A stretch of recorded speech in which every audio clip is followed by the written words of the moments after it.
Pogovor o. Piše se leto 2024, približno četrt stoletja je minilo od začetka demokratičnih procesov, a Slovenija na nekaterih področjih še vedno stopica na mestu. Samozavestna oblast, a strokovnost pod vprašajem. Zaletavanje od ene do druge ideje, a gluhost za zdravorazumski pristop. Veliko besed, a malo dejanj. O tem bomo spregovorili na današnjem omizju z naslovom Oblast s pogledom nazaj, slovenski domoljubi s pogledom naprej. Na njem bodo spregovorili dr. Vasko Simoniti, Martin Nahtigal in Ožbej Peterle. Moderna Slovenija ali tisto nekaj, kar smo imeli pred desetletji? To je zdaj vprašanje. Pa sploh vemo, kaj je bilo? Ali vemo, da je bilo članstvo v Zvezi komunistov pogoj za pridobitev uspešnega delovnega mesta in je zato imela ta organizacija v začetku 80-ih v Sloveniji več kot 125.000 članov? Ali vemo, da so bile mnoge organizacije, tudi sindikati, poslušno orodje politike? Da je bila svoboda tiska omejena zakonom? Da je kazenski zakonik omogočal pregon vsake, tudi samo besedne kritike režima? Da šale na račun predsednika sploh ne omenjamo? Mnogo jih je zaradi besednih deliktov pristalo za zapahi. Ali vemo, da je bilo močno razširjeno prisluškovanje in vohunjenje? Na 10.000 ljudi so zasledovali. Politika se je vmešavala v vsako gospodarsko pobudo, kjer je imela svoje delegate. Te funkcije je v drugi polovici 70. let opravljalo skoraj 300.000 ljudi. Odločitve pa so kljub temu sprejemali le v najvišjem vrhu Zveze komunistov. Ali vemo, da smo imeli zgodovinske učbenike v močnem ideološkem primežu? Oropane vse resnice o povojni zgodovini, kaj šele o katoliški plati našega življa. Partija je imela v rokah vse, od univerze do založb, cenzura je bila na pohodu, nadzor nad mediji je bil popoln, mnoge revije in časopisi ukinjeni, skratka, storili smo velik korak nazaj. Ga bomo ponovili? Ideologija, ki je na pohodu, ne kaže svetle prihodnosti. V nadaljevanju vabim, da se skozi minulo obdobje sprehodimo s pomočjo zgodovinarja dr. Vaska Simonitija. Hvala lepa in lepo pozdravljeni. Torej, jaz bi vendarle malo širši zgodovinski lok poskušal podati, zato da bi prikazal, kako skozi zgodovino oba sistema 20. stoletja v stari in pa novi Jugoslaviji, torej komunistični Jugoslaviji, nista uspela, ker enostavno niso spoštovali pravzaprav zgodovine ali pa razumeli zgodovinskih stalnic, ki opredeljujejo naš prostor, ta prostor, v katerem je pač seveda tudi Slovenija živela, da tako rečem, in to nespoštovanje, torej nerazumevanje ali pa želja, tudi če so razumeli slučajno, preseči to, ni uspelo niti tistim v prvi Jugoslaviji, niti v drugi Jugoslaviji.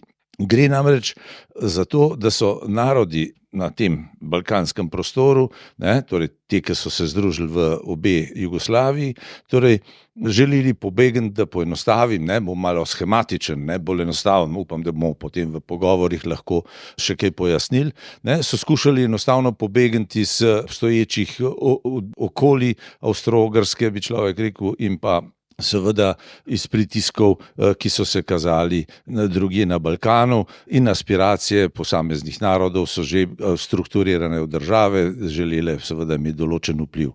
Šlo je za to, da so obe te pravzaprav multinacionalni tvorbi bile umetne tvorbe, ki so pravzaprav želele preseči neka obstoječa stanja in obstoječa hotenja, ki pa so se skozi zgodovino nastlala in palimpsestno torej prebijala v ospredje, ampak so jih želeli odriniti. Samo primerjalno, recimo, da bom poenostavil, po prvi svetovni vojni nastane Jugoslavija, SHS, torej najprej kako je bila Jugoslavija, torej država Slovencev, Hrvatov in Srbov, potem en mesec, potem je bila pa kraljevina Srbov, Hrvatov in Slovencev, ki ni zdržala pravzaprav tistega, kar se je takoj v začetku pokazalo, nekih mednacionalnih tenzij. In vladar želi to preseči, imenuje Jugoslavijo. torej se spremeni. Leta 1929 v Jugoslavijo postane kraljevina Jugoslavija in želi ukiniti nacionalne, kako bi rekel, poimenovanja in poimenuje državo, razdeli na regije po rekah, ne? Torej Dravska banovina, Savska, Cetinska, Zetska, Donavska in ne vem kakšne, Drinska in tako naprej.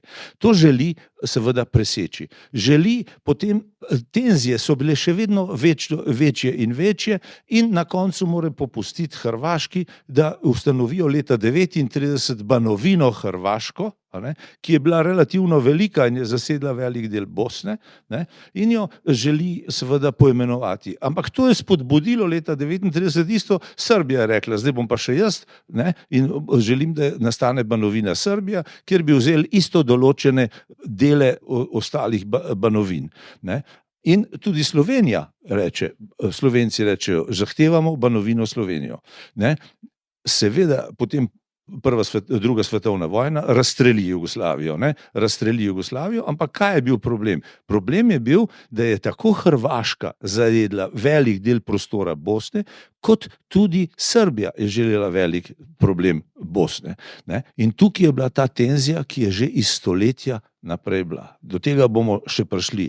In razstreli se prva Jugoslavija, pride druga komunistična Jugoslavija, ne, ki začne pa z strahovitim zločinom, ne, želi preseči neke stvari, ne, da bo pa na drugi ravni, ne, torej razredni ali ne vem kakšni ravni to presegla, si vzame oblast v svoje roke, ne. Zdaj, jaz moram reči, ker sem malo starejši in ker začnete brati te teoretične premisleke tistega časa, moram reči, da ker si mlad še nekako začneš tuhtati, pa nekako se ti zdi, poslušajte, ker si pa malo starejši, to bereš, je pa neumen, kot strela, ne.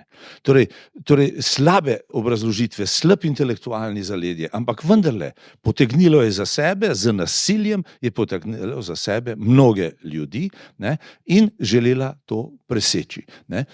Torej, in s tem, da si je vzela ena sila, to je Zveza komunistov, si je vzela pravico, da trdi, da je naprednejša od drugih in da ji za to pripada oblast. Lejte, morate pa vedeti, vedno govorimo zelo narobe, ne, da je bila Zveza komunistov stranka. Zveza komunistov ni bila stranka. Ni bila nobena stranka. Profesor Šturm je celo, se spomnim, takrat šel in ugotavljal, ta stranka, Zveza komunistov nikoli ni bila registrirana. Ni dokumenta, ki bi bila registrirana Zveza komunistov, ga ni.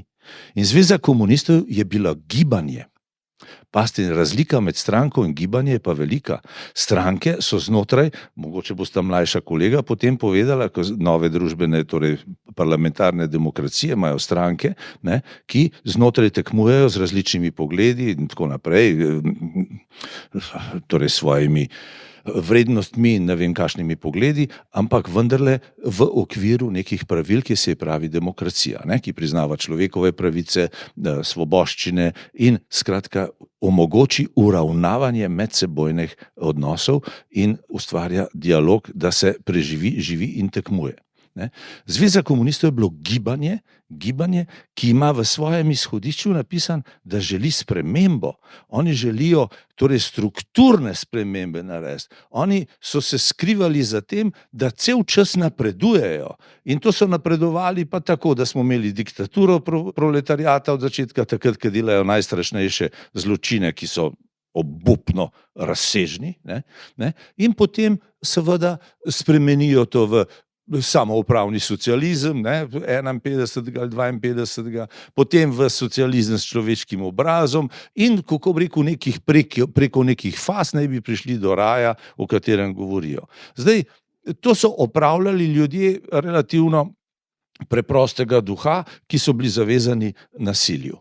Dobili so neko podporo teoretično, oportunizma in tako naprej. Pri tem je bila odločilna ali pa zelo pomembna, temu jaz pravim, prilagoditvena etika. Ne? Mogoče bomo pol prišli na koncu tudi do tega, kaj je danes to, ne? Recimo, kje se kaže. Ne? Torej, to je, da ljudje mislijo, da imajo moralo, da so načelni, da so, kako bi rekel, dosledni, da imajo integriteto, moderni izraz, ne? Torej, celovito notranjo skladnost, ne? Ampak glejte, ne? Ko pa pride taka ali drugačna priložnost, pa to prilagodijo, ne, so oportunisti. Ampak morala ni dobra, če se z njo igramo. Zakonodajo lahko spreminjamo in tako je. Moralo pa človek mora imeti. In tukaj je bilo v tem sistemu mnogo prilagoditvene etike, ne, pri ljudeh. Žal, ne. Tudi naš naslednji gost je zgodovinar, le da je rojen potem, ko smo na plebiscitu glasovali za samostojno Slovenijo, a še vedno je bila to Jugoslavija, nekaj mesecev pozneje je bila razglašena samostojnost. Ali je to dejstvo vplivalo na njegov študij, ne vem, vsekakor pa svojim budnim očesom pozorno spremlja dogajanje v družbi že kar nekaj let. Samostojne države gotovo ne bi imeli, če se ne bi rodila opozicija, torej stranke, ki so verjele, da je treba oditi iz partijskega enoumja in postaviti nove temelje demokracije. Ampak vprašanje, ki sledi, kje je opozicija danes, kakšna je njena vloga, kakšna je njena moč. Nekateri obupujejo, da se ne da ničesar premakniti, ampak vsakič znova se pojavi nov obraz in se nekaj premakne. Martin Nahtigal, beseda je vaša. Najlepša hvala. V čem je moč idej današnje opozicije? Glede na to, da tukaj 99,99% sedijo predstavniki opozicije, ne tega nič vzeti kot osebno kritiko, ampak zgolj kot nek razmislek in o tem, da lahko razmišljamo skupaj o tem, kakšna je naša moč danes. Namreč v kaotičnih časih, v katerih smo se znašli, namreč trenutna oblast se mi zdi, da meša na dnevni bazi socializem, liberalizem in kvazi demokracijo v nek politični koktejl, ki v bistvu vsak dan znova nam povzroča lahko mačka, če preveč spremljamo dnevne novice. Se mi zdi, da opozicija preprosto ne sme biti nevtralna, mora biti trda in jasna in kot večkrat na našem skupnem podcastu rečemo, tudi nekaj humorna, čeprav na desnici je humor vedno na voljo zgolj v res omejenih količinah. V postavljenem vprašanju tiči v bistvu celotna drama našega naroda. Namreč narod, ki se je za svojo samostojnost boril, kot smo se mi, oziroma kot ste se vi, kajti res sem rojen leta februarja 1991, tako da moj zgodovinski spomin ne seže tako daleč, se pa vseeno izgleda, kot da ta narod izgublja svoj kompas, svojo identiteto in verjetno s tem tudi svojo prihodnost. Vsaj tako smo konzervativci prepričani.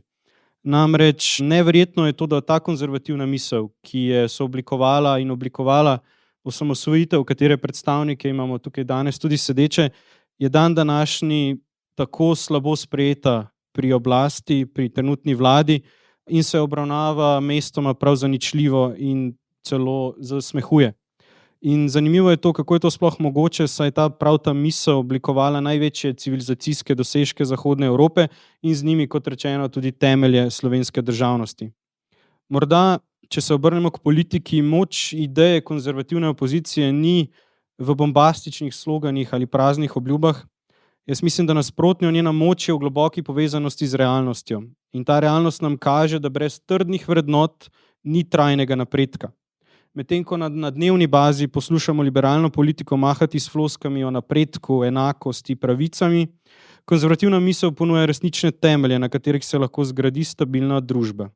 Naša opozicija verjamem, da razume, da se dolgoročna stabilnost ne doseže z iluzijami, temveč z vztrajnim delom in spoštovanjem preverjenih vrednot, kot je družina, narodna identiteta, vera, trdo delo in predvsem osebna odgovornost. Seveda bi nas radi nekateri na vsak dan prepričali, da so te vrednote preživete, da so relikvije nekega minulega časa, ampak resnica je ravno obratna. Te vrednote so tiste, ki jih danes krvavo potrebujemo in ki držijo skupaj vsaj en del naroda. In zato je zelo pomenljiv današnji naslov, ko smo rekli, da se oblast ozira nazaj, domoljubi pa naprej. Kajti prevečkrat se nam zgodi, da se oblast, pa naj bo to na žalost leva ali desna, prevečkrat izgubi v preteklosti. V nostalgiji po nekakšnem namišljenem zlatem obdobju, ko naj bi bile rešitve enostavne. Na levi se časti duh socialistične Jugoslavije, kot da bi ta režim ponudil kaj več kot diktaturo in popolno stagnacijo. Na desnici pa se pogosto ujamemo v lastno preteklost, brez vizije, kako vrednote, ki jih živimo, prenesti v sedanjost in prihodnost. In težka naloga, ki jo imamo, je to, da kot konzervativna opozicija se ne borimo le v parlamentu, se ne borimo le za zmago na volitvah, borimo se namreč za dušo naroda. Kajti ta boj je daleč od končanega. Še več, šele zares se začenja. Namreč svetopisemsko vedno gledamo, da 40 let tavamo po puščavi, mi svoje lastne države še nimamo 40 let in gotovo bo to eno obdobje, ko bomo lahko čez desetletje ocenjevali, ali smo teh 40 let v puščavi, v kateri tavamo, gradili nekaj, kar bomo lahko potem nadaljevali, ali smo morda, kot je uvodoma naša moderatorka povedala, zašli in si zapravili teh 40 let. Pri tem se seveda moramo dotakniti tudi današnje mladine, recimo, da smo to midva, čeprav po nacionalni definiciji mladine tudi to niso več midva, je vseeno mladina naša prihodnost. In mladina trenutno potrebuje jasne smernice, ne pa to nekakšno postmoderno godljo relativizma, v kateri danes živimo in se jo pogosto predvsem na univerzah prodaja kot intelektualni napredek.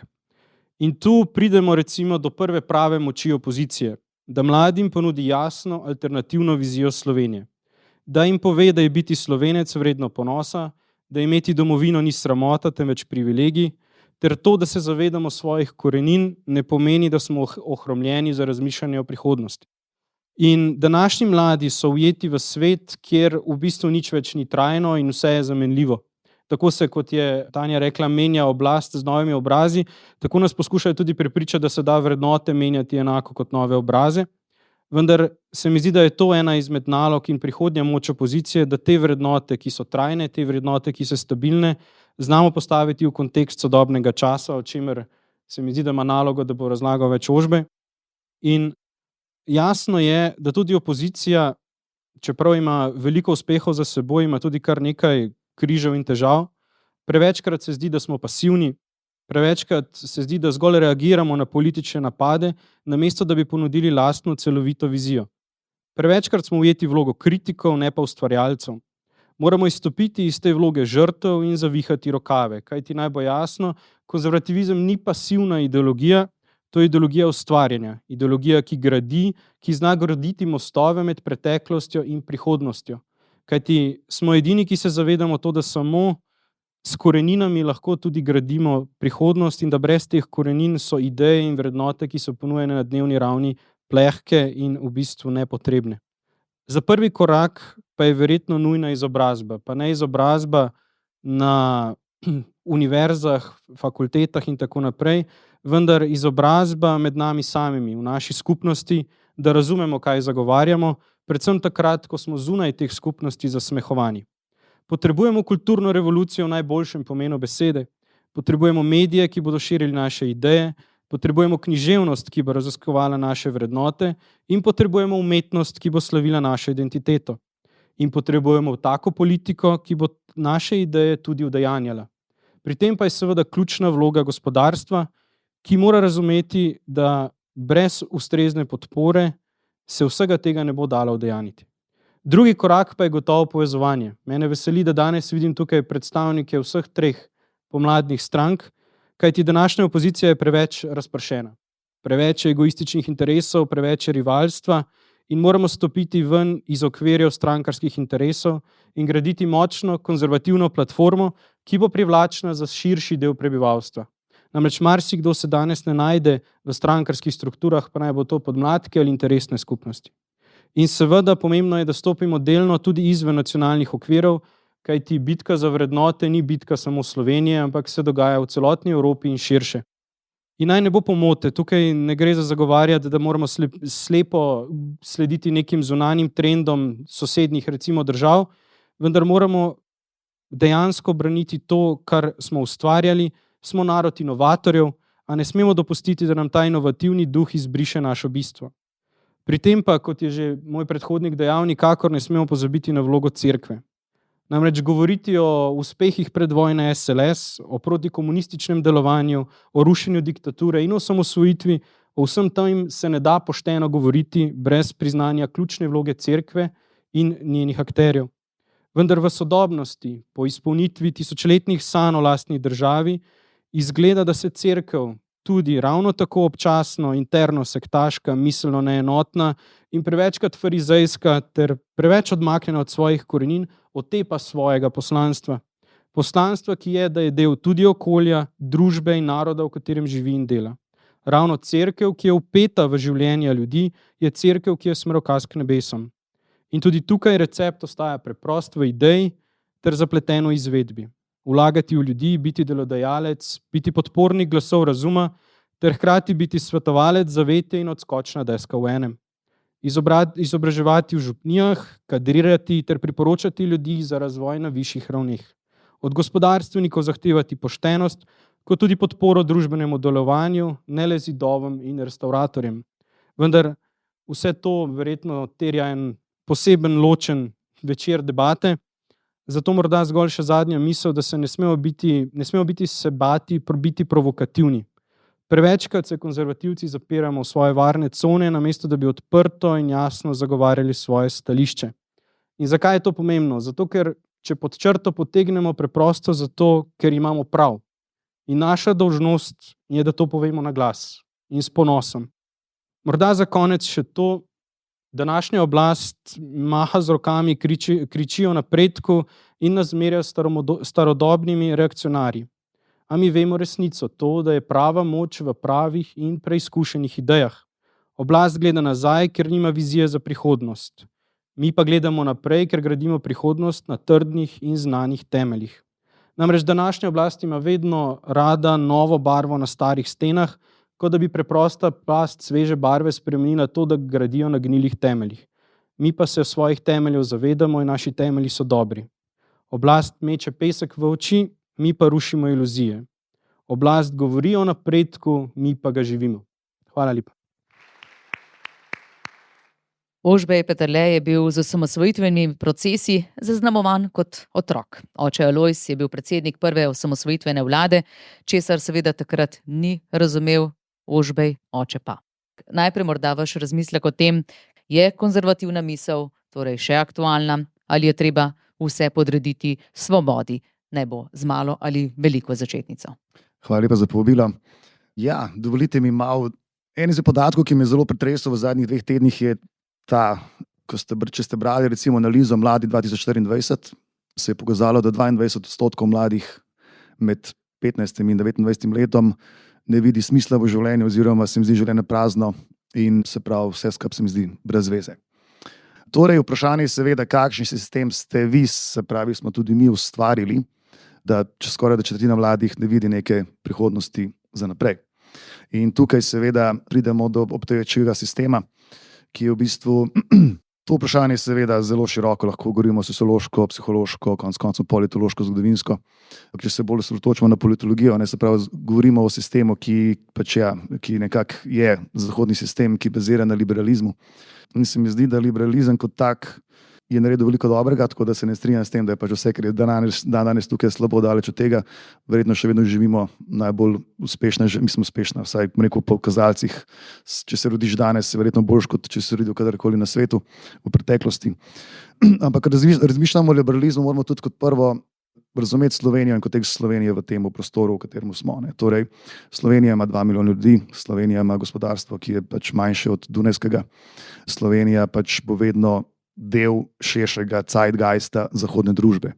Torej, mi bomo zelo težko nadzirali, kontrolirali in dajali smernice, čeprav bi si želel, da bi jih več dajali, pač v bistvu bomo težko na tem področju ali konkurirali, ali bili recimo glavni izvoznik idej, kulture in še česa drugega, kot pač to lahko naredijo Američani, Nemci, Britanci in ostali. Torej, Slovenija bo vedno del tega zeitgeista, kateremu pripadamo. Tako da to je prva stvar. Ker dosti se mi zdi, da se pri teh debatah hoče narediti Slovenije kot neke vrste totalno drugo zgodbo, da smo neka avtarkija v točku v sredi ničesar, ampak seveda temu ni tako.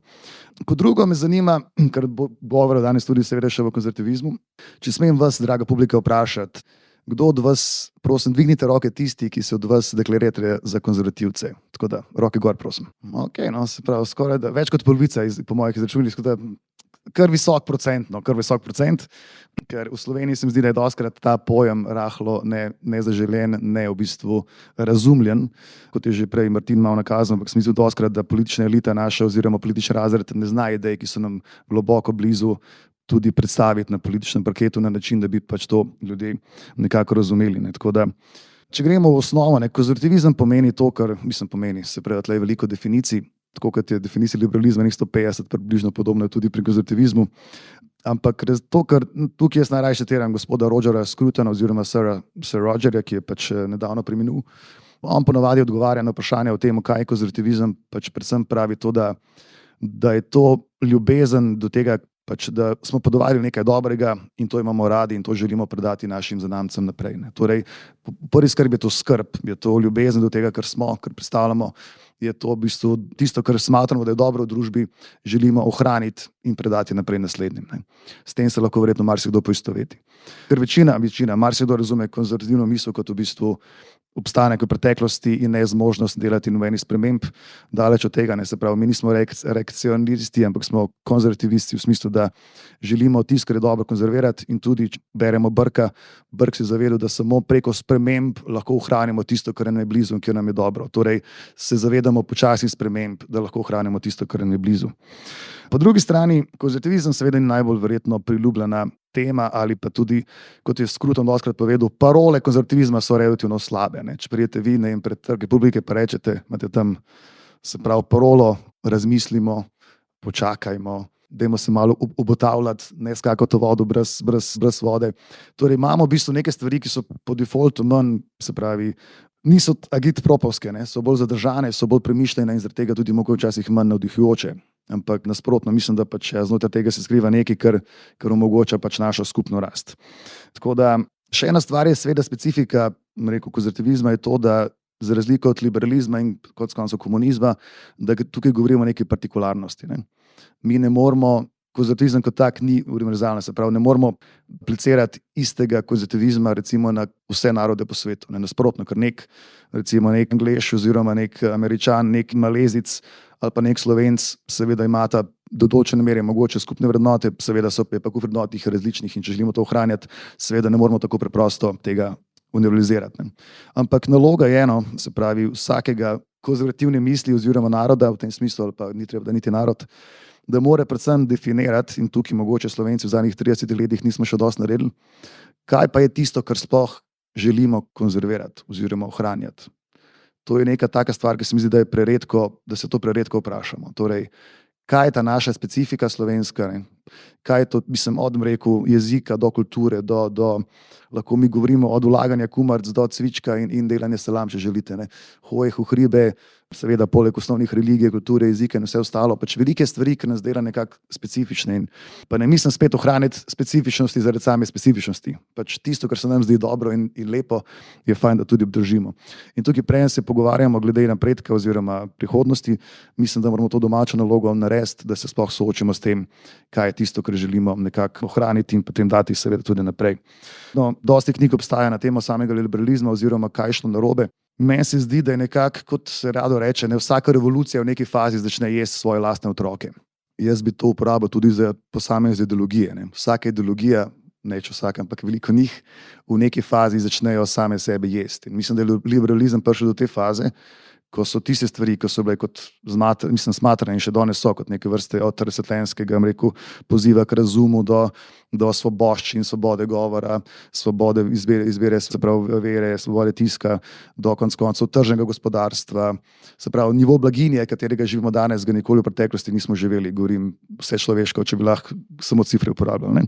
Ampak v tej fazi je prišlo do tega, da kot recimo piše gospod Patrick Deneen in nekako očita, da v bistvu da se je pač dejansko ta cikel iztekel, da v bistvu imamo od dohodkovne neenakosti, nekega kulturnega zatona, da imamo v bistvu, se pravi, atomizem, razpad, tako rekoč, skupnosti, da pač koncepti religije, skupnosti, tradicije, ki so včasih zavzemali naš prostor, so nekako pozabljeni in vse, kar ostane, je individualizem in konec koncev lastni interes. In če bo to vse, kar je, seveda mene relativno strah za prihodnost, ker v tej gradnji, da je vsak posameznik že skoraj da bog, ne. Mislim, da se samo preko tega procesa razčlovičujemo, toliko hlastamo po vedno več dobrinah, konec koncev vedno več pač denarju, se pravi hkrati postajamo vedno večji siromaki in to nekako ni prijeten proces. Tudi konec koncev svoboda govora je marsikje že pod vprašanjem, tako da mogoče, če boste to debato danes objavili, vas lahko Facebook že mogoče vrže dol iz profila, ampak stvar debate. Torej, tudi te svoboščine, ki jih totalno jemljo za samoumevne, seveda so že v marsikje tudi pod vprašanjem. Tako da tukaj je veliko problemov, seveda jaz nisem toliko črnogled, ampak mogoče odpremo diskusijo, pa potem nadaljujemo s tem. Tako da hvala lepa za enkrat. Veliko tem smo dobili Zdaj le za razmislek, tudi za nadaljno analizo. Doktor Vasko Simoniti, velikokrat ste malce odkimavali ali pa se čudili tudi pri tem, recimo, kako je danes z mladimi. Vidim, da vas je to zaskrbelo, ta citat. Hvala lepa. Ne, nisem bil skeptičen do mladih, jaz sem samo, pravzaprav sem vesel, ona dva govorita iz čiste sedanjosti in v bistvu ju tarajo drugi problemi kot mene.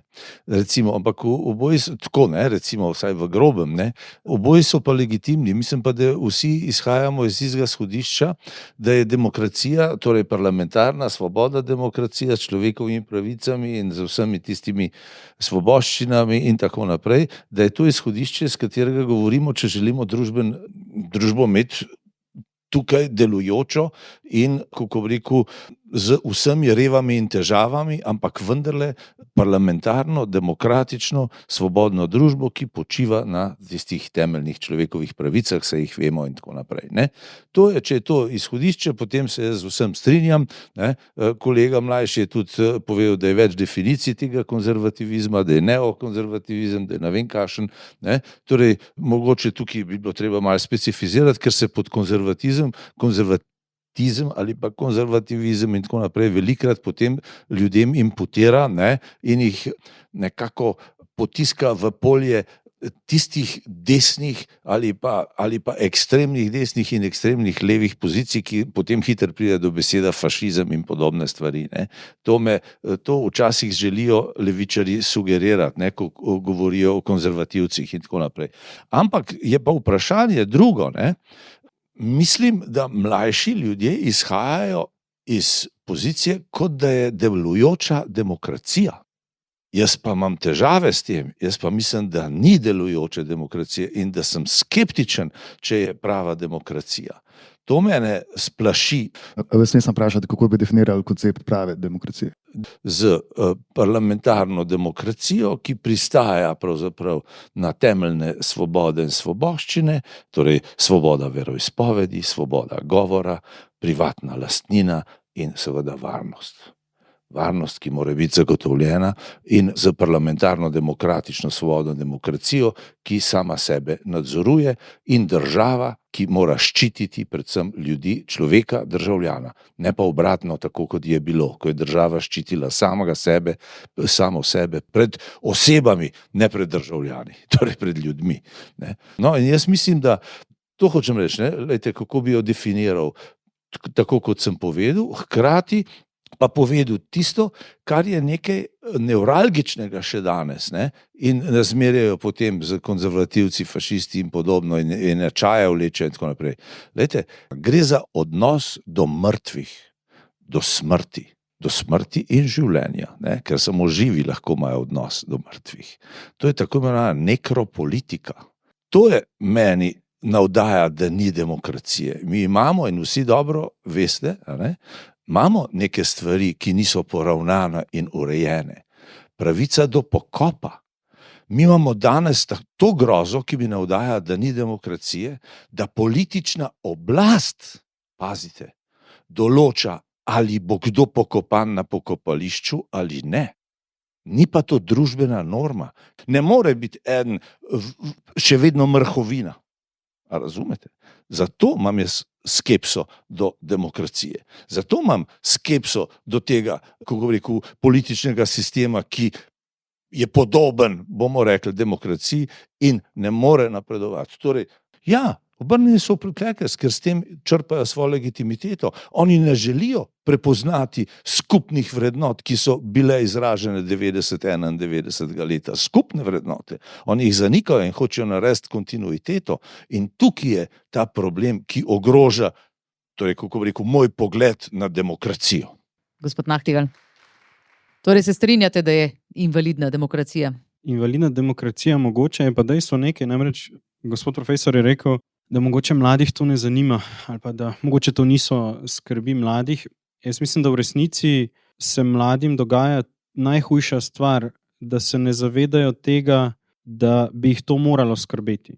In jaz mislim, da je ena od stvari, ki jih leva polovica političnega spektra ravno zato, ker določene mite in legende potrebuje za to, da opravičuje samo sebe, uspešno ohranja spomin na te mite in legende in jih še naprej v bistvu širi med vedno mlajše generacije. Saj, če poslušate današnji parlament, nekateri mladi predstavniki leve politične provenience govorijo s takim ognjem o stvarih, ki so se zgodile za rojstvo njihovih pradedkov, kot da so bili oni zraven.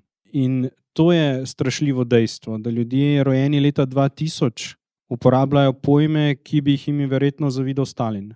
In je to tudi ena, recimo temu, naloga konzervativne opozicije, to, da tudi mi ne bežimo stran od te teme. Čeprav je odkrivanje ali pa rušenje mitov in legend gotovo težje kot vzdrževanje nečesa, kar je 70 let podlage podprto z preveč denarja in s preveč organiziranim sistemom, je to gotovo težja naloga, ampak je ena naloga, katero smo dolžni opravljati za voljo svojih prednikov in za voljo svoje prihodnosti. In se mi zdi, da čeprav se morda zdi, da večino mladih to ne zanima, je ena od ključnih nalog nas mlajših, recimo temu to, da poskušamo to temo približati. Kajti ugotavljamo nekaj, da velikokrat, ravno zadnjič smo se to pogovarjali, je veliko napisanega recimo o tem. Pa je napisano na način, da o tej temi moraš že veliko vedeti, da tisto, kar je napisano, ti lahko karkoli pomeni. In se je treba vrniti k temeljem vzroka in posledice, kajti jaz mislim, da iz vsega tega to izhaja. In tudi eden izmed naslovov je govoril o tem, kako sodobno prikazati določene vrednote. Jaz mislim, da pravico do samoobrambe, pravico do ohranitve življenja svoje družine in tako naprej ljudje razumejo brezčasno. In na ta način in s temi pojmi je treba razlagati določena zgodovinska dejstva. Kajti to so človekove pravice, za katere se borimo danes menda in ne moramo odrekati ljudem v preteklosti. Vsaj ne bi smeli. Ista debata, kot na vsakemu okrogli mizi. Meni se zdi, da se strinjam z vama do neke mere, se mi zdi, po drugi strani se mi zdi pa, da način, kako o tem vedno znova debatiramo, da ni najbolj produktiven. Privabiti mlade, jih navdušiti na temo in hkrati jih tudi, da bi razumeli vse te probleme, ki so zraven. Nenazadnje tudi tukaj veliko mladih danes žal ne sedi. Meni se zdi, da je način, če vzamete v roke Slovenski čas, vsaki drugi članek je skoraj da posvečen letu 45. Kdo je zdaj zaspal v preteklosti? A s tem nagovarjamo mlade, a s tem jih privlačimo, privabimo? A je samo to relevantna tema, o kateri se tudi konec koncev na tej okrogli mizi ponovno se pogovarjam leto 45. Ne rečem, da to ni potrebno, ampak vedno znova na vsaki okrogli mizi isto. Ne vem, jaz mislim, da je to ključno vprašanje, ampak se mi zdi ta naš način in to jamranje, da bi se doskrat, da je bolj kontraproduktivno, kot v bistvu produktivno. Kako se tega loti na drugačen način? Mislim, da so drugačni načini. Sam se pravim, se mi zdi ta konstanta, da se mi zdi rahlo, kako bi rekel, mislim, nočem je tle nesrama in želijo, da me ga še ne sporazumem, ampak se mi zdi, da je za moj tenek malo preveč tega. Vprašanje potem, ki sledi, koliko se mladi danes ne poistovetijo s politiko, ampak s politično stranko. Ali je potem ta strankarska demokracija zanje sploh še nekaj, kar je pomembno, ali vidijo morda v strankarski demokraciji tisto, kar je priložnost za boljšo službo, za boljši zaslužek, za nek položaj, za neko nenazadnje prepoznavnost. Ali imamo tudi po tej plati krizo strankarske demokracije? Saj vemo, ena od političnih strank, ki deluje v parlamentu, ves čas se zavzema za mlade, za stanovanja, ne? Ampak vse ostaja samo pri besedah. V dejanjih pa se ne zgodi nič. Torej, ali mladi se zadovoljijo samo z besedami? Mislim, to je že nekaj časa trend, ki je pač prisoten v vzhodni Evropi. Jaz mislim, da prelomnica je bil konec koncev Pari zidu, potem smo zmagali, ne je bilo konec zgodovine.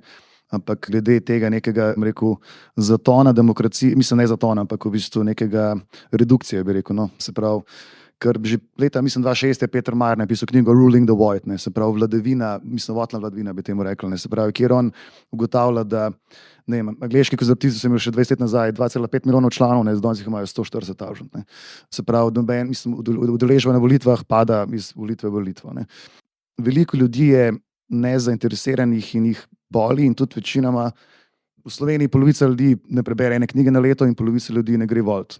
Pa ne rečem, da so to isti ljudje, ampak dejansko polovica ljudi hoče imeti sam mir, da se ne vtikaš v njihovo življenje In zakaj je bila največja udeležba na volitvah zadnjič, ker so imeli korono in ukrepe, ki pač ljudje niso navajeni tega, ali pa preko 70%, se pravi, udeležbe.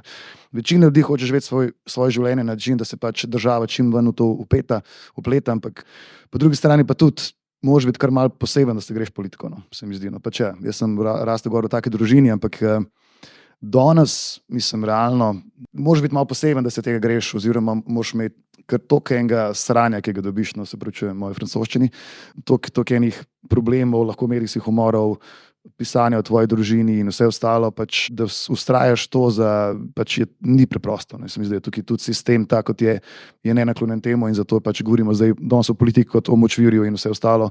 Politične stranke so, mislim, da tam nekje med cerkvijo in neoliberalizmom glede popularnosti, ne, tako da ne zelo. Martin. Jaz bi mogoče še dodal to, da je za, recimo temu, našo mladino, za pač konzervativno mladino, aktivacija v politiki mogoče še toliko bolj nenaravna, še toliko bolj tuja. Ker če želiš živeti vrednote, ki ne bi jih živel v smislu družine, v smislu dela, uspešnosti, biti gospodarstvenik, biti podjetnik in tako naprej, velikokrat tem ljudem preprosto zmanjka časa. In kot je rekel Ožbe, če je to na prioritetni lestvici že tako nizko, zelo kmalu zdrsne še v tisto, kar ne obstaja. Pa ne, da je to opravičilo za to, je pa dejstvo, s katerim se gotovo spopadajo desne stranke in desni podmladki, da pač pridobivanje ljudi, pridobivanje kadra je veliko težje, če ti ni cilj dobiti službe v politiki. In za primarno zdravo razmišljajočega konzervativnega mladega to niti približno to ni, kaj ti išče svojo prihodnost drugače, želi razvijati tudi svoje druge talente. In zato morda na prvi pogled zgleda, da so leve stranke ali pa levi politični pol lažje novači mladino in lažje pridobiva kadre. Ampak to je zgolj zaradi tega, ker pač v politiki na koncu dneva, če smo brutalno iskreni, trenutno vlada negativna selekcija. In ne želimo se pogovarjati o tem, da je tudi politika obrt. In z tega vidika smo konzervativci ali pa desničari, če želite, kakorkoli, do sebe neizmerno bolj kritični. Večkrat smo se pogovarjali, pa je tukaj treba recimo marsikomu, tudi mlademu v tej dvorani čestitati, da se je spustil v politiko. Zato, ker si do sebe kritičen, ker se zavedaš naloge, ki jo imaš, če se greš politiko, ker upravljaš tisto, kar nam je drago, upravljaš tisto, kar nam je skupno, upravljaš tisto, kar nam je javno. Se mi zdi, da smo v nekem pač prehodnem obdobju kot družba, kot celota zahodna demokracija, kjer se je tudi razpasel ta mit, na katerega je nažalost predvsem nasedla desna polovica, in to, da je pač politika nujno grda, politika nujno umazana, politika nujno koruptivna, in marsikdo, ki želi, kot je Jožbe rekel, v miru živeti svoje življenje, ne ve, zakaj bi se, ali pa ne razume, zakaj bi se prerival v blatu, če želi pač živeti zgolj mirno življenje. In morda zato, to, kar sem uvodoma omenil, je toliko bolj ključna vloga cerkve, da upelje v izobraževanje pri mladih letih družbeni nauk cerkve in ga tako poveže s tem, kar nam je temeljno, z našimi vrednotami, z našo vero, in da je politika nekaj, kar ti v resnici ne uide. Ti se lahko slepiš, da si ušel, ampak če ne drugega, vsakega 1. ali pa 15. v mesecu, ko vidiš, koliko ti trgajo od plače, se lahko zaveš, da to je politika. Politika ni zgolj neko govorjenje v parlamentu. Dr. Vasko Simoniti, sogovornika oziroma gosta, sta povedala, da sta oba se šolala torej tukaj na Škofijski klasični gimnaziji. Je morda tudi to eden od pomembnih vidikov našega delovanja in spodbujanja mladih, da se vendarle aktivirajo? Ne nazadnje tudi gospod Balažic je tukaj se šolal, ne? Se pravi, ta katoliška plat šolstva je še kako pomembna tudi v današnjem času pri vzgoji novih politikov. Kaj menite vi? Torej, vsekakor je šolstvo pomembno pri vzgoji ali pa politikov. Torej, upam, da je klasična gimnazija pravzaprav temelji na eni relativni, bom rekel, strogosti in zahtevnosti in da ne popušča pri kriterijih, da je vse interpretativno dovoljeno in sproščeno. Mladinja mora biti sproščena, živa in vesela, v šoli mora pa, saj smo nekaj odgovornosti govorili, pa tudi odgovornost torej izkazati. To jo pa lahko zahteva okolje, z katerega izhaja šola, in pa seveda eno splošno razpoloženje, en splošen optimizem, ki pa ga da urejena družba, da krepi in spodbuja ustvarjalnost. Mislim pa, da šolstvo, zdaj lahko rečem pa v celoti, pa vemo, da je pa v precejšnji krizi in se popušča pri kriterijih, ne samo v Sloveniji, marsikje drugje, ampak drugje nadomeščajo pravzaprav eno kvaliteto. S privatnimi šolami, z javnim šolstvom je pa pač relativno slabo. Mislim pa, da je majhna država, kot je Slovenija, bi morala, ker ne more si vsega tega privoščiti, da bi mogla vztrajati na visoki, kakovostni srednji in osnovni šoli, seveda pa tudi na univerzi in tako naprej. Ne. Sem pa vesel, da mene tarajo drugi probleme kot torej mlajšo generacijo. Če ni zgodovina, pa ste ne preteklost. Preteklost je vse, zgodovina je pa tisto, kar vemo in znamo in se poznamo. Če ni zgodovina, pravzaprav ponotranjena, tudi interpretativno lahko različna med ljudmi, ampak ponotranjena kot zgodovina, kot neko obdobje, ki ima neko cezuro, ki loči zgodovino od sedanjosti, ne, če tega ni, potem ni napredka. Če imamo pa mi preteklost, ki jo še vedno živimo in ne more postati zgodovina in se vztraja pri tem, da ne postane zgodovina, ne, in se stalno na tej podlagi loči in razdvaja, potem pa ne bo napredka niti za njih, za mlajše ljudi, ne bo demokracija. Jaz verjamem, da hoče ljudje večinoma živeti mirno in da jih ne briga. Vse to je logično. Vse dokler dobro živijo, ljudje se ne upirajo niti v totalitarnem sistemu. Veste, sam totalitarni sistem ponavadi propade, če ni ekspanziven, če ne napade drugega, ker sam ne more živeti, ker se sparazitira. Ne? In to vedno pride do absurda. Upam, da ne bo prišlo do absurda. Ko se pripelje do tega, potem poči in ni več, kako bi rekel, ni več omejitev pri ravnanju drug z drugim. In zdaj gremo proti koncu našega današnjega omizja in glede na to, da imamo tudi nekaj akterjev slovenske osamosvojitve tukaj v dvorani, pa me zanima, vsi trije sogovorniki, torej če odgovorite na naslednje vprašanje. Vemo, da politične stranke prihajajo, odhajajo, nekaj smo že rekli danes na temo novih obrazov. V aktualnem političnem dogajanju imamo v zadnjem obdobju tudi kar nekaj sprememb, torej nastajajoča stranka se nam obeta, ampak verjamemo, da pred novimi parlamentarnimi volitvami še zdaleč ne bo edina. Na levi bojo že poskrbeli, da bojo pripravili še kakšen nov obraz. Kakšno je vaše videnje tudi glede nastajanja teh novih strank, tudi glede, recimo, malce še lahko prerašetamo tiste, ki jih imamo na desnici.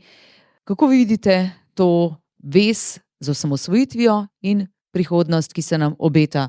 Martin Nahtigal, kaj pravite vi? Dejstvo je, da osamosvojitev najveličastnejše dejanje slovenskega naroda in to bi lahko pisalo na vhodu v vsako slovensko osnovno šolo. Bi mogoče celo moralo pisati na vhodu v vsako slovensko šolo. In ljudje, ki so zaslužni za to, da imamo danes državo, ki je v takem stanju, kot je, ki je se izpeljala v bistvu iz krempljev totalitarnega režima z zgodovinsko gledano veliko, ampak hkrati minimalnimi človeškimi žrtvami, si zaslužijo vso pohvalo do konca svojih dni. In še potem gotovo velik spomenik nekje v bližini parlamenta, morda na mestu, kjer sedaj počivajo glave brkatih ljudi, ki si tega ne zaslužijo. To je preprosto dejstvo in za vsakega politika, ki kandidira, bi moglo biti to temeljno vprašanje. Če se s tem ne strinja, nima preprosto, po mojem mnenju, mesta v slovenski sodobni demokraciji.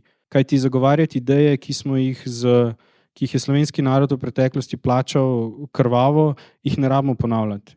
Kar se tiče povezave med osamosvojitvijo in sodobnim časom, se mi pa zdi, da je nažalost na nekih točkah prišlo zaradi dnevno-političnih nekih kalkulacij do prevelikega preloma z spominom na to osamosvojitev. Sedaj se nekatere politične stranke na levi že pogovarjajo, je bila osamosvojitev smiselna, a bi nam bilo boljš, a smo se osamosvojili zaradi cene kavbojk in tako naprej. In to preprosto je pač žaljivo do ljudi, ki so dali svoje življenje in svoj čas in svojo kariero za to, da imamo danes svojo državo.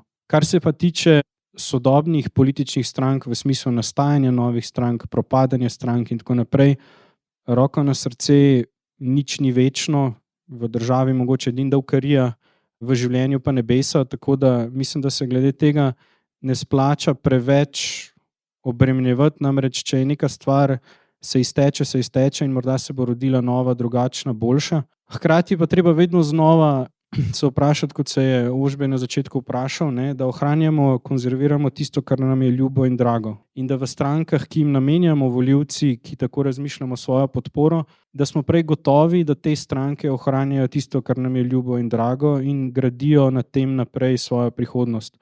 In na koncu dneva je to sicer med tisto osebo v glasovalnem boksu in njegovim kuljem in listem papirja, ampak dejstvo je to, da se bom vrnil na svojo prvo poanto, namreč prevečkrat ljudje pri nas ne vedo, zakaj volijo tisto, kar volijo, in zato pride formula ven novih obrazov.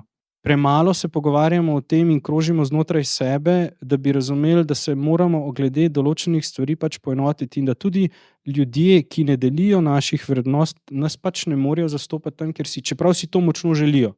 Ožbej Peterle? Všeč mi je to malo dogajanje na desno sredine, ker če pogledamo realno, je slovenska, se pravi desnica ali pa desna sredina edina, oziroma samo Slovenija je država, kjer desna v sredini ne more zmagati na volitvah v Evropi, verjetno. Torej, edina država. In zmagujejo taki onaki po celi Evropi, pri nas pa se pravi vedno desnica vlada samo zaradi nesposobnosti levice. Torej, če ne bi odstopil gospod Šarec, ne bi bilo tretje Janševe vlade, če ne bi takrat odstopil nekdo že bil, ne bi bilo druge Janševe vlade. Prva je bila, recimo temu, nekako zmagovita, vse ostalo je pač zaradi nesposobnosti levice oziroma leve sredine. Torej, tukaj se veselim tega dogajanja, ker v bistvu desno sredine, če gledamo čisto strankarsko, je bilo pač zaprto obdobje 20 let, ne. Se pravi, oziroma še več. Pravi, če rečemo, da je Nova Slovenija kot neka vrsta nova stranka, ki je prišla takrat od leta 2000 v parlament, desno sredine se ni dogajalo ničesar, razen Viranta, ki je pač potem tudi relativno hitro zginil. Tako da tega se veselim, pač tega dogajanja, pa ne bo to, se pravi, zdaj Logar, želim seveda tudi povratek SLS-a v parlament, ker se mi zdi, da tle rabimo malo več različnih idej, malo več konec koncev tudi sodelovanja, čeprav to je tudi, rekel, rahlo utopično, če gledamo realno stanje. Tako da, ampak ja, me veselino, da bo tukaj več ponudbe in si želim, da bo pač iz tega tudi na koncu Slovenija na boljšem in da bojo debate o prihodnosti bolj optimistične. Doktor Simoniti, še vaša zaključna misel, zdaj, če izhajamo iz tega, kar je povedal vaš predhodnik, nesposobna vlada sledi zmaga desnice, se torej lahko nadejamo na naslednjih volitvah kaj takega in kaj pa vi menite o povezovanju? Torej, ja, jaz iskreno upam, ne, da bo desnica zmagala, ne. Torej, ampak jaz sem aktivni član neke stranke, torej ne neke, ker Slovenske demokratske stranke, in sem nekoliko inficiran, ne. Verjetno bom malo pristranski pri tem, ne, ali pa moj pogled bo izhajal iz tega, ne. Ampak v demokraciji so tudi drugi pogledi dobrodošli in je dobro, da se z njimi soočamo. To pa pomeni, da zahtevamo, da so državljani osveščeni, čuječi in pazljivi. Verjamem, da je to težko, ne, ker hočejo imeti mir in se s tem strinjam in hočejo živeti normalno. Nočejo se s tem posebej ukvarjati. Lahko, če bi bila normalna delujoča demokracija. Mi imamo s tem seveda težave. Sam verjamem, da bo stranka, kateri pripadam, vsak dan močnejša. Mislim, da je izredno dobro postavljena in da so tudi mlajši ljudje prepoznavno stopili vanjo. Verjetno pri drugih mogoče bolj pri levici to vidim, recimo, ampak se mi zdi, da gre bolj za, kako bi rekel, karieristične pristope pri levici, ne, na hitro nekaj dobiti, medtem ko vidim pri, recimo, moji stranki, da je ta dost sistematična in da je tudi delovanje mlajših, ki je že številčno, kar, kako bi rekel, iskreno in dobro. Seveda, lejte, danes se spet pojavlja teza o širitvi tega prostora, o sodelovanju in tako naprej. Ja, lejte, to je pripravno, če se govori na načelni ravni, ne.